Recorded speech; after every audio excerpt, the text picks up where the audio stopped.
Richard Hammond, 51, has opened up with his thoughts on the carbon emissions associated with keeping classic cars.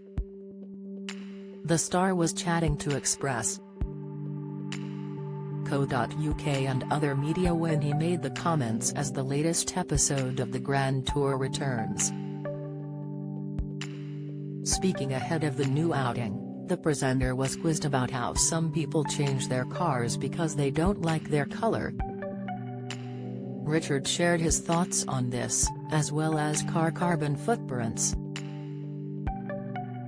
He explained, "Well, it's very much an argument for that at the moment, isn't there? In terms of the car's carbon footprints.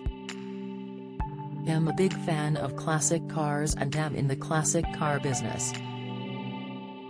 There was some work done by a guy called Henry Pearman who showed that with a lot of classic cars, because their carbon footprint is so old, and if you're keeping your car for 10, 20 years, that's 10, 20 years of which to overcome the impact in terms of carbon where the bulk of it happens during manufacturing. So it's kind of very green that we should be doing it. It's a good idea to use these things." He added, "If you're doing minimal mileage, keeping an internal combustion engine car going for 20 years rather than replacing an electric car every 2 or 3 years, it's probably, I don't know, but probably a greener thing to do. There are plenty of arguments for it being a greener alternative to use it up and wear them out." Richard runs his own classic car workshop and even recently announced a Discovery Plus series all about this. He launched the business earlier this year, teaming up with restoration experts. The latest episode of the Grand Tour is set to launch later this month on December 17th. The outing, filmed in England and Wales, sees the trio of presenters looking into French cars. Richard also opened up about working with his co-stars Jeremy Clarkson and James May on the latest episode. The pair have been working together since the early 2000s when Richard first landed the gig filming Top Gear.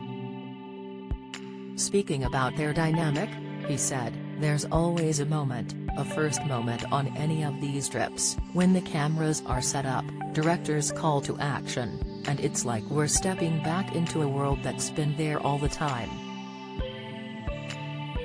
But we've not been away from it. It just immediately picks up because we've worked together in so many different circumstances. And we've done live shows together and we spent a lot of time together." He added, "You kind of know what each other is going to say. I know if something happens and I throw in a line and kind of can anticipate where they'll go with it, and vice versa. It's great because it means it's a strength and we can work together more easily." The Grand Tour returns to Amazon Prime Video on December 17th.